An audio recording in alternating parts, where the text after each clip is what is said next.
Welcome to Embracing Your Season. I'm your host, Paige Klingenpeel. We are so glad that you're here. We have another amazing guest joining me today on the show. But before I tell you about him, I want to tell you about Homeward, the ministry that supports and sponsors this podcast. Homeward is a not-for-profit ministry reaching around the world to help families succeed. We'd like to invite you to consider becoming a partner in this exciting and life-changing outreach. Your prayer and financial support goes directly to make a difference in the lives of families. Your gift of any amount will continue to provide free podcasts, blogs, and the Homeward YouTube channel, and so many more other family ministry outreaches. We believe you can reach out to parents and marriages and bring hope and healing that will change the trajectory of families for eternity. Your prayers and financial support is so important. If you feel led, go to homeward.com and click on the Donate Now button. Okay, so back to the show. Did you know that the greatest spiritual work happens in the normal moments of domestic life? This is a quote from my guest today, Justin Whitmel Earley. I'll be honest, this statement makes me a little nervous because it makes me assess what are normal moments in my house. Does it make you think that as well? So, for instance, what happens when the home is filled with tension, bickering, or impatience? Frankly, that's kind of usually the case, isn't it, in most homes when we're just trying to survive the day by day? Well, Justin speaks to us from his book, The Habits of the Household.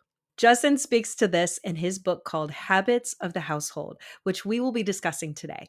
He says that instead of being reactionary, we need to be intentional and create new patterns in our homes and turn them into habits.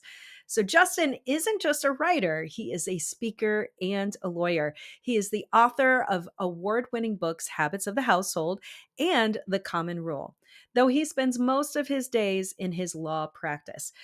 Through his writing and speaking, Justin empowers God's people to thrive through life-giving habits that form them to love the Lord and their neighbors. So join me now for my conversation with Justin Whitmel Earley on this edition of Embracing Your Season. Justin, I'm so excited to have this conversation with you today. Thanks for joining me. You're welcome, Paige. I am thrilled to be here. I would love for our listeners to hear a little bit more about you because like your background is not just author, right? So tell us a little bit more about yourself, your family, and how you got to where you are today. I am a lawyer by day. I'm sitting here in my office right now, a business lawyer. So I write contracts for a living, the really long ones that Ooh, people with big decide they need words to. and Yeah. Oh, yeah. We're yeah. really good at that.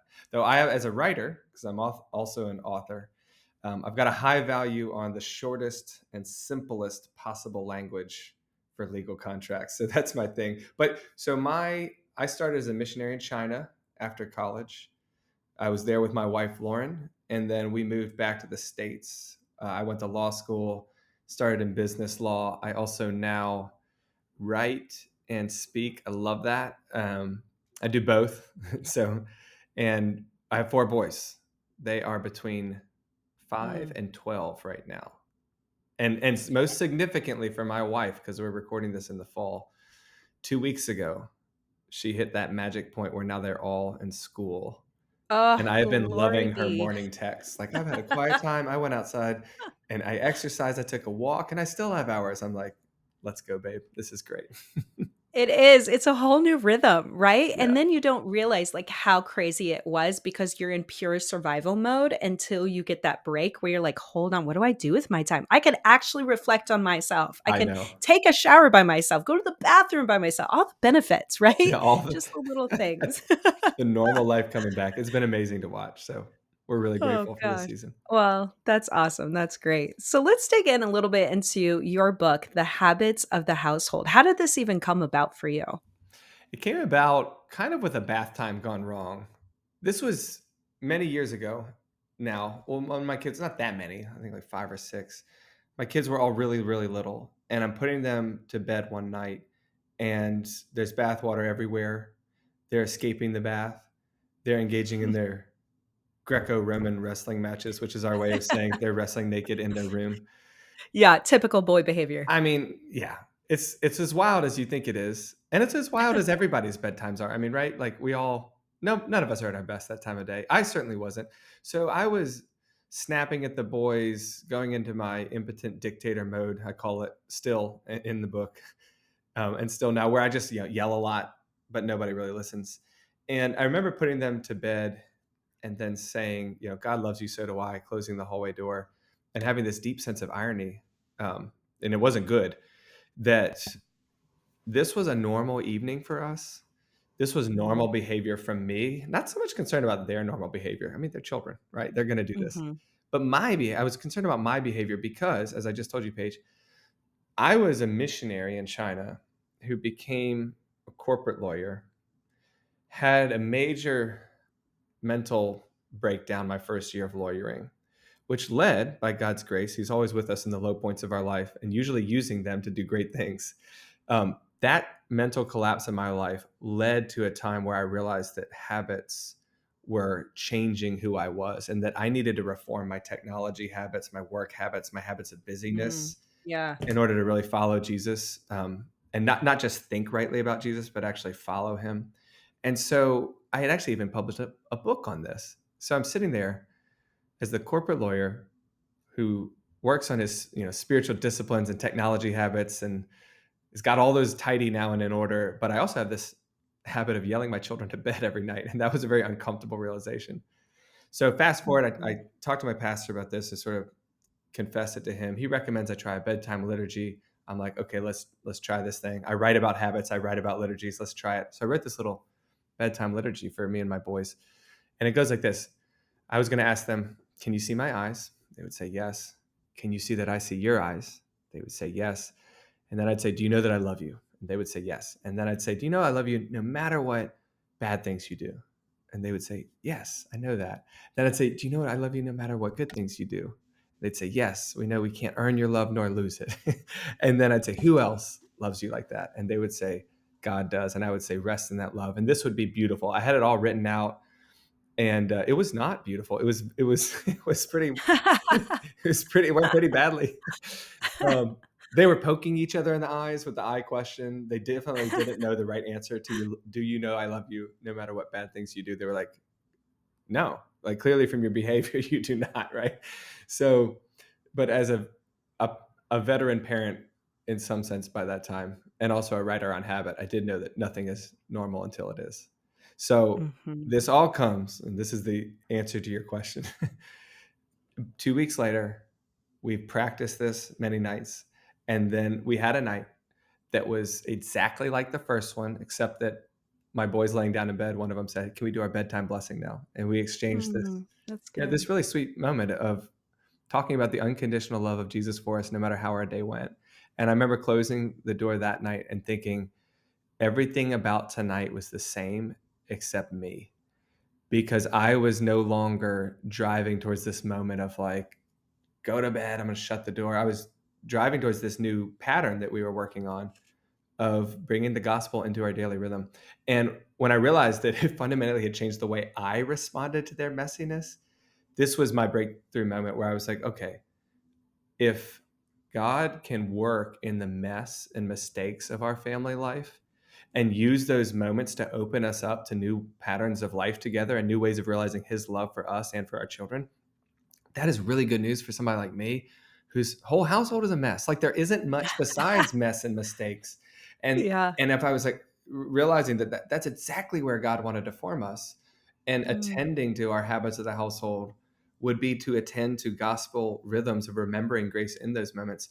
It just completely blew my mind, and I couldn't stop thinking about it, and I couldn't stop writing about it. And years later it became the book Habits of the Household. Oh, so beautiful. And I love how it took like the mess of the moment and your assessment of that analysis of like, man, I should have probably done that a little differently, Yeah. to how, like you said, God turned it into something beautiful. And I hope that's good news for listeners, because whenever you talk about habits, particularly whenever you talk about children in the household and parenting, the sin and the guilt, the shame is just the first thing the enemy brings to our mind, because it's real. Like we are messy sinners. And I think the great news of Jesus is that doesn't have to, you can take a right turn or a left turn. The wrong turn is, okay, I'm going to stay in my embarrassment. I'm going to stay in my judgment, or I'm going to avoid thinking about this because I feel so bad about it. or you can enter this beautiful realm that, like, these moments of our failures are always moments where the Lord is saying, there is a better way, and I want you to walk after me. And so, if you feel guilt, condemnation, and judgment, just know that's normal, but you don't have to live there because we follow Jesus. Mhm. So Mhm. tomorrow can be different than today.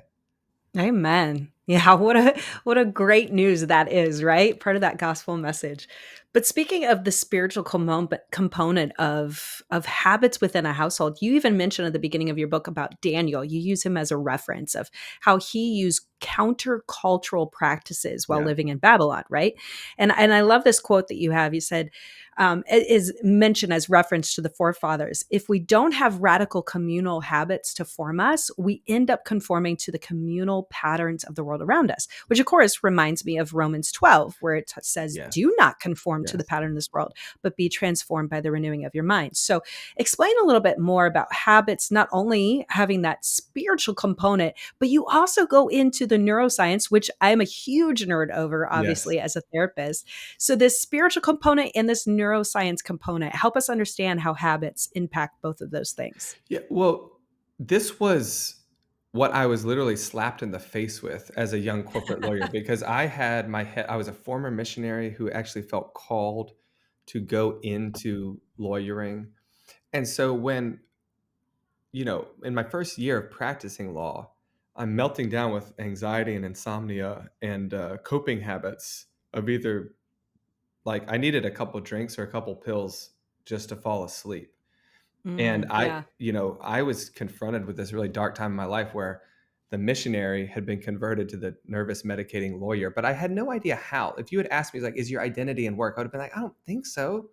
I don't say things like that, but it seemed like someone was walking my body there, and it was sort of out of control. And I see now that I had omitted, overlooked, and ignored this whole biblical universe of formation.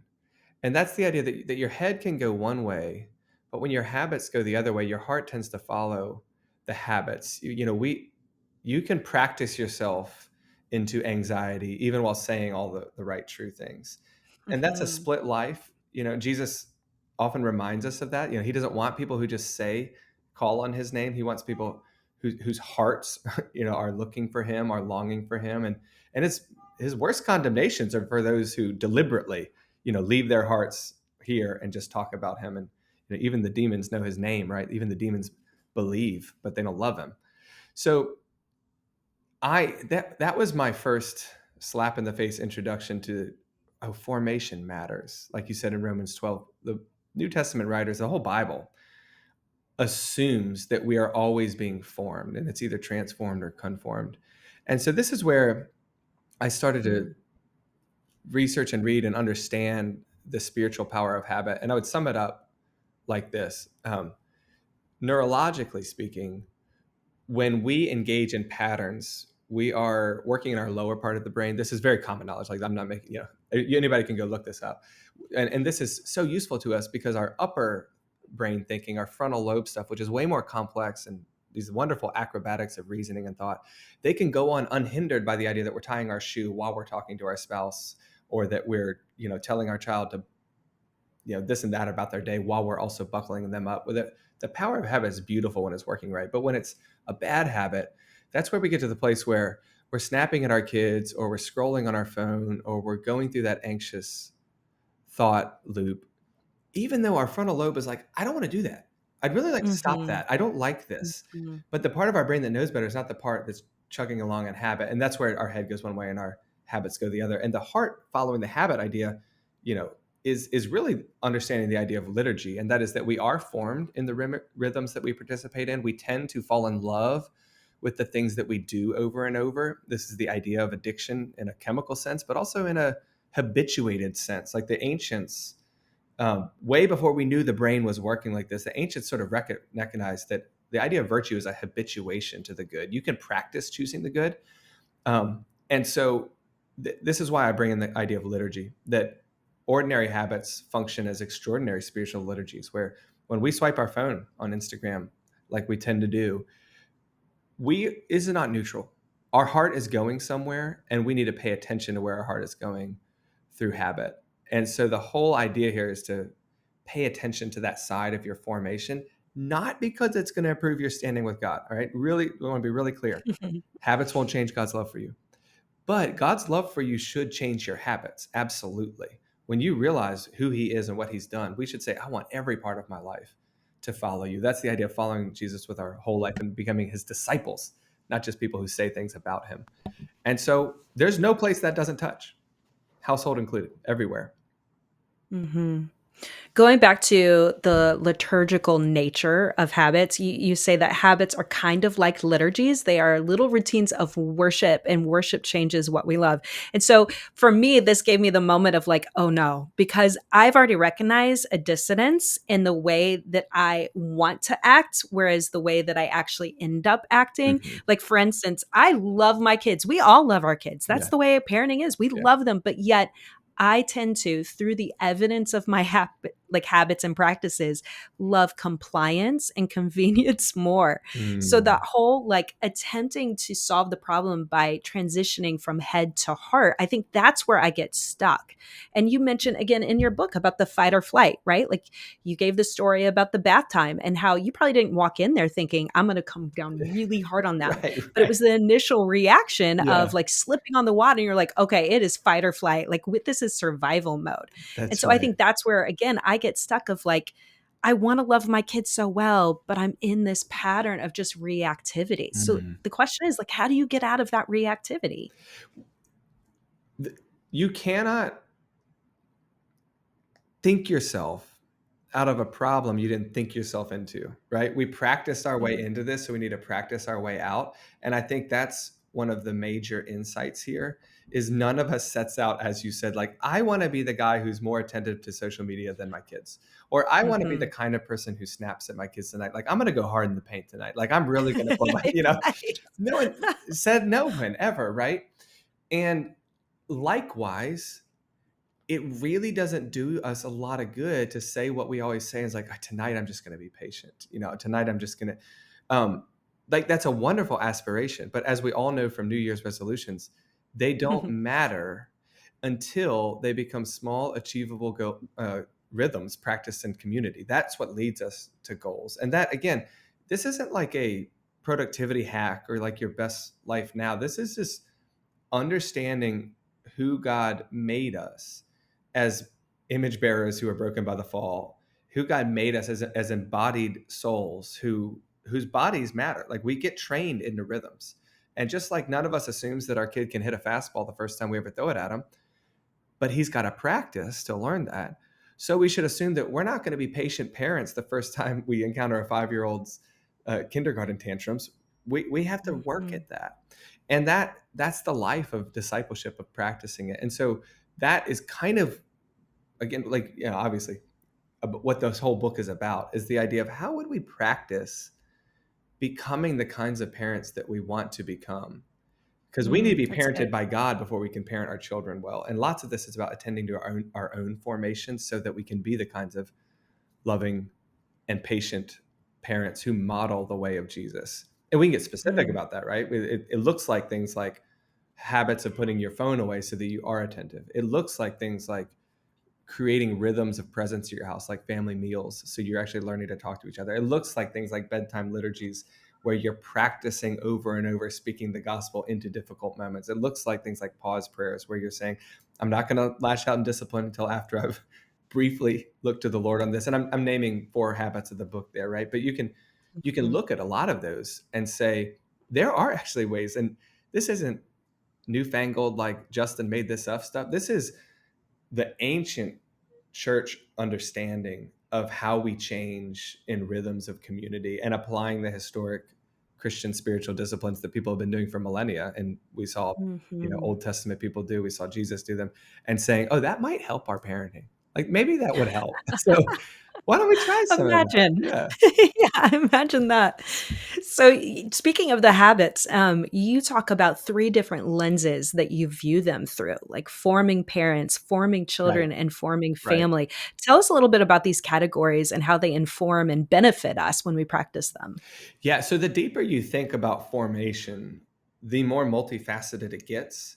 And I think this is really helpful because I think a lot of people approach approach parenting with this downward direction of like, okay, show me how to fix these children. And Hmm. sometimes it might be, Right. show me how to do better as I try to parent them. But the multifaceted nature of formation, I think, helps us to look up and realize that first, we are children of God before we are parents of children. And so formation is going to be first of us, right? And thinking how, if I want to see my children become disciples of Jesus, and Paige, I so long for that, right? I so long for them to see Hmm. them love and follow the Absolutely. Jesus that made them. I'm thinking they need to be parented by a disciple. So I need to be following Jesus. That's first and foremost. And then we think about things that form children, and we can think about rhythms that, like, okay, if I'm a disciple, how can I help them come along, teaching moments, moments of discipline, talking to them. And then once you have that bi-directional idea, I'm being formed, they're being formed, that immediately becomes a communal kind of formation where you're forming a culture. So you'll find habits in the book like Scripture Before Phone that are really trying to get parents to attend to their own spiritual formation. You'll find habits in the book like Moments of Discipline or Family Devotions Hmm. that are really trying to teach our children and form them. But then you'll find things like meal times, which is really about like how are we a family? Like what kind of culture and traditions? Because the habits that we're talking about, once you understand them in a multifaceted way, you start to talk about traditions and culture, and those are all made up of habits, right? Like your Christmas traditions are the things. Well, what do we do over and over on that day and in the month leading up to it? And those are wonderful, right? It's the idea that the more we think about the rhythms of the household, the more you see them everywhere, and then you have the epiphany that I had of like, oh, this is why my life looks like this, because it's all habit. And again, you're not going to think yourself out of habits, but you can practice your way out of them. Yeah. Gosh, that's so good. Well, and digging into more of the practicalities, I would love to just start with discipline. I know that's an area that many parents, when they come to me, talking about their teens or their littles, like Mhm. that's a struggle area for them is how to practice that. And you have a whole chapter dedicated to that. And there was one section I literally laughed out loud because I was like, you are summarizing every feeling that I have. So I appreciate people like you when you put to words things that I just feel. But you say, what I don't want to do is the real work of parenting. I don't want to stop everything and do the work of understanding the fullness of my child's humanity, act and speak in age relevant way to engage his heart and mind, and try to balance the delicate mix of firm authority and gentle compassion that it takes to disciple this child towards love and reconciliation. So then you also condense this statement into here's the problem. Like, here's the problem, friends. Moments of discipline are so hard because there's such a wide gap between what I want and what they need. Like, Mhm. how do any of us as parents discipline when that truly is like it takes that much to be so intentional to disciple our kids? And that's what you connect. You make that connection Mhm. about discipline can be a part of discipleship. So tell us a little bit more about that and how we can make that happen in our homes. Yeah. So I am still here, right? I am still in the place where when my 12-year-old punches, and he's getting big now and like punches really hard, Yeah, it's a different level now. the Yeah. the 5-year-old in the car on the way to church, and this happened, by the way, as you might be picking up recently. What I Mm-hmm. want is to shame him, to yell at him, and I want him to feel scared and not do that again. And I want control now because we got to walk into church here in a second. Right, And right. one of the things, Paige, that has really helped me in this realm of discipline is realizing, one, that gap, that we are people of that gap. And that, again, we are guilty of that. That is sin. That's wrong. But it's also nothing to be ashamed of because it's the same sin that Jesus has forgiven and that he's calling us out of. So naming, okay, here's where I am. I need help. That is a good thing. Okay. Mhm, And mhm. knowing that Jesus can help us is an even better thing. And one of the ways that he's helping me close that gap is stopping, like saying, I'm not going to act on my desires there. I want control and I want silence and I want it now. But that's not what I'm called to do. Okay. What I'm called to do is disciple. And that means loving children back to love, working with them, speaking in age appropriate ways, not acting out of my anger instinct, but trying to train a biblical response of prayer, patience, a loving authority, to be sure. He's not in charge of this moment. I am. Okay. So I'm not going to ignore it. But to finish what happened there, for example, one of the things I've been working on ever since I wrote this book is the idea of pause prayers. And they really, really, and unsurprisingly, prayer changes you and changes circumstance. So it really, Hmm. really helped me in that moment. Instead of yelling at my son, I said, "Hey, we're going to talk in a minute. Let me park the car." And I just started praying. And it's short and it's off the cuff and on the fly. And Lamont once wrote that the most powerful three prayers are help, thanks, and wow. I love that. Because really what I'm saying Hmm. is help. Help me act a little bit more like you, Jesus, who knows how to merge grace and truth, and less like me, who just wants control of the situation. And so we paused. I parked the car and I just said, "Let's me and you take a walk real quick." And before I could even say anything, my son looked at me and said, "I'm sorry. I acted out of anger. I hate it when this happens to me, Wow. but I don't want it to be like this. I'm sorry. That was my anger." And I'm like, even now I'm getting a Mm. little emotional. I was like, "Did you just say that?" Because that sounds like a son. And this is what I told him. That sounds exactly like me. That's what I'm struggling with you right now, is that I want to act out of anger. Mm. It was such a beautiful moment for us because I was like, that's what Jesus helps us with. That's what he helps you with. And I have nothing else to give you. Like, I have no punishment. I have no consequence.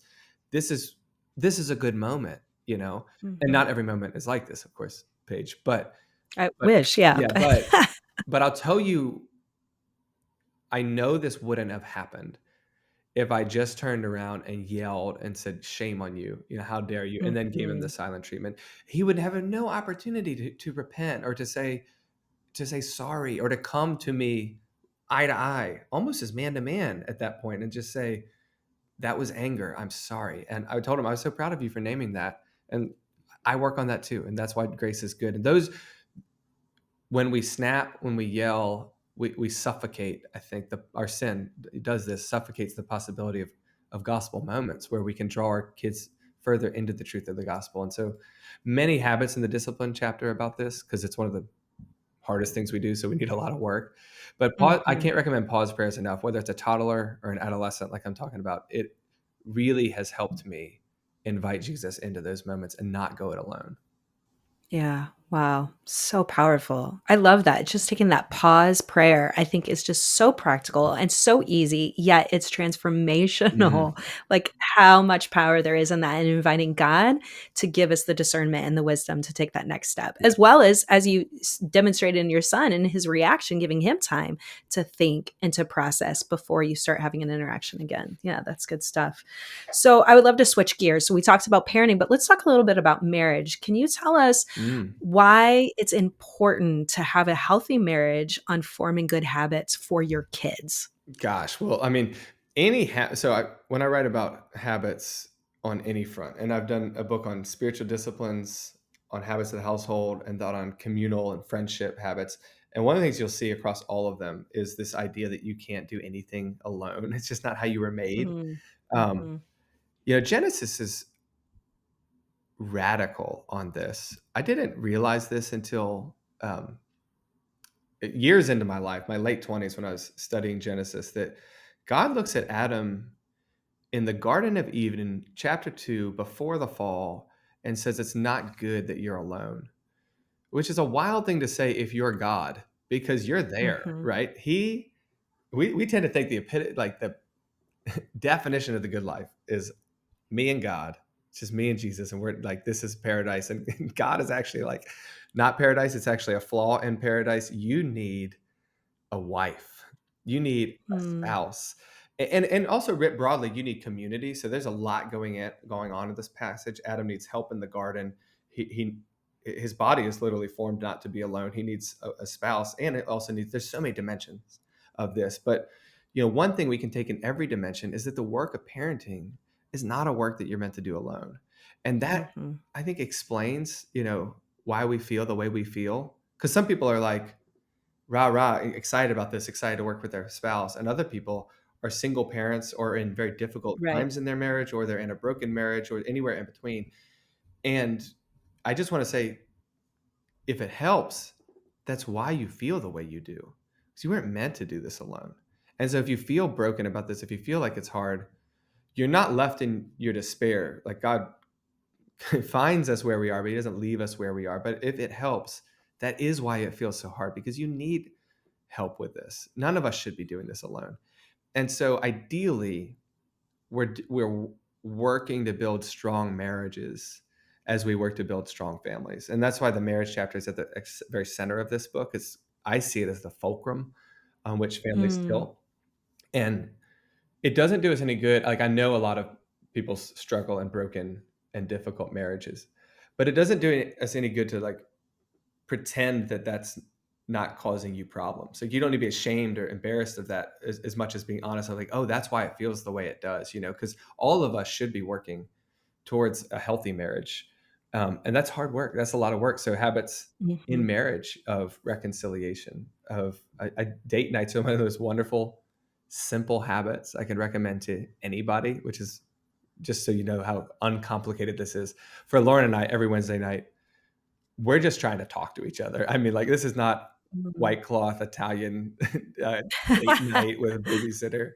Sometimes, maybe once in a while, but usually it's what do we do this night? We grabbed a drink and sat on the back porch and just like had some conversation, and that meant that we weren't ships in the night.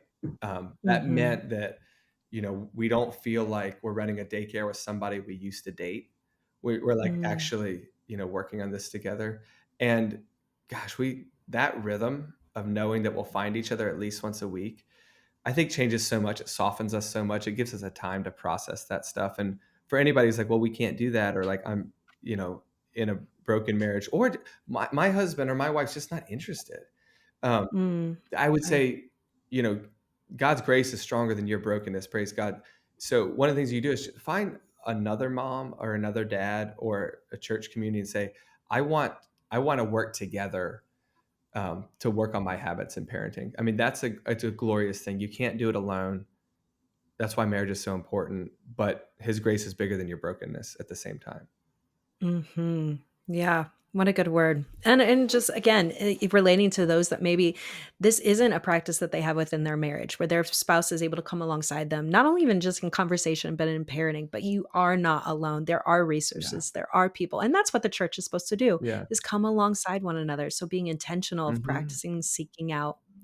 So I would love for our listeners to find your resources and your books. Where can they find all that information? You can ask the internet, Justin Earley, author, lawyer, and it'll tell you everything you want to know. If you want, you can Wonderful, go to all the things. justinwhitmelearley.com and you can find any of my books there. I am most active, Paige, on Instagram with as many critiques as I have about social media, and you'll read a lot of them. um, I have limited engagement, but I do post videos on parenting and habit and friendship on Instagram quite often. But people are always welcome to message me through my website, and you can find any of the books online. And honestly, I would love to read it to you. So if you're like, oh, I'm too busy, I can't think about this, or hey, my husband should really think about this, or my wife, just be like, hey, Justin said he'll read you your book. You can go on Spotify or you can go on Audible and get an audiobook, and I will read it to you and try to walk you through thinking about habits in your personal life, in your friendships, and in your marriage. Because at the end of the day, God's love for us really should change our habits. Praise God that our habits don't change Absolutely. his love for us, but His love for us should change our habits.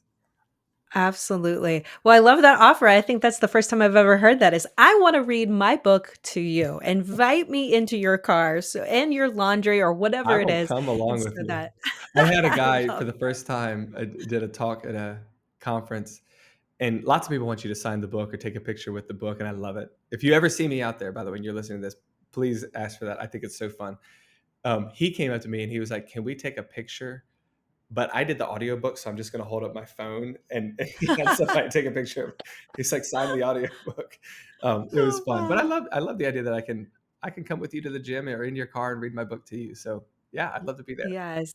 Yeah, there is something so special about, again, doing life together, but like hearing a person's voice and you are passionate about what you are offering the wisdom in. And so I think that's really transformational for those that listen to this. So, Justin, thanks so much for this conversation. It's been really encouraging. And I know it's going to equip all the listeners. And I hope that they go out and get your book because I do think it's going to be transformational for them. So, again, thanks so much for joining me today. Thank you for having me on. Really appreciate it. God bless. Hey, friends, I hope that you enjoyed my conversation with Justin. I know that there are some habits that I need to start thinking about. What am I doing intentionally in my home to create an environment that's more about discipleship than it is about reactionary behaviors that we tend to have because, again, we are just surviving day by day. So, here are a few of my takeaways from my conversation. I know Justin talks about in his book, our routines become who we are, become the story and the culture of our families. Now, when our routines aren't intentional, they become emotionally driven, unpredictable, creating even insecurity and attachments in our environment, in our kids, as well as in our home. So, to become intentional means we need a plan. And I don't know about you, but sometimes I don't even know where to start. Justin talks a little bit about this in his book, as well as in our conversation today about creating maybe a rule for life. It's setting up a foundation of what we can expect in our homes, in our relationships, what we value, and how we live this out. This obviously sets a different tone and adds accountability for us as we parent, as we have our relationships in our marriage, in our spouses. This is a great opportunity, again, to bring in your spouse, to have a conversation of what do we want our homes to look like? Where do we want to put our priorities? So, for those that maybe don't have a partner that's willing to come alongside them, know that you are not alone when it comes in creating maybe a rule of life or intentionality in your home. This is where conversation can start happening, whether it's people in your church community, your friends that share the same values as you. Having that Christian worldview and that biblical worldview helps shape the way that we want our households to function and run. But sometimes we have to process with other people so that we can create a plan. But that's the benefit of this book as well, is that he gives you a firm foundation to stand on. Some of the conversations can start with, how do you do your bedtime routine? What does your screen times look like? How do you pour intentionality in your day to day conversations? These are great places to start. But my friends, you need to know you got to start somewhere because whether or not you know it, you are being discipled by the world or you are causing discipleship within your home. We want to be intentional. I know he even mentioned, are you being transformed or are you being conformed? Those two things make a huge impact on your kids, your family, and ultimately in your community. Another takeaway is the conversation on discipline. So I tend to have a lot of these conversations with parents of teenagers, parents of littles, because discipline is one of those things that we usually just fall into because of the way that we have been disciplined growing up. Well, I know for me, I wanted to do things slightly different, but I didn't always know where to start and how to implement that in my home. And so I always want to refer parents to the idea that there is a difference between punishment and discipline. Punishment is to hurt them as a consequence for their choice or their mistake. Whereas discipline has the opportunity to still allow for consequences, but it teaches them why their infraction was harmful, not only to them, but also the people around them.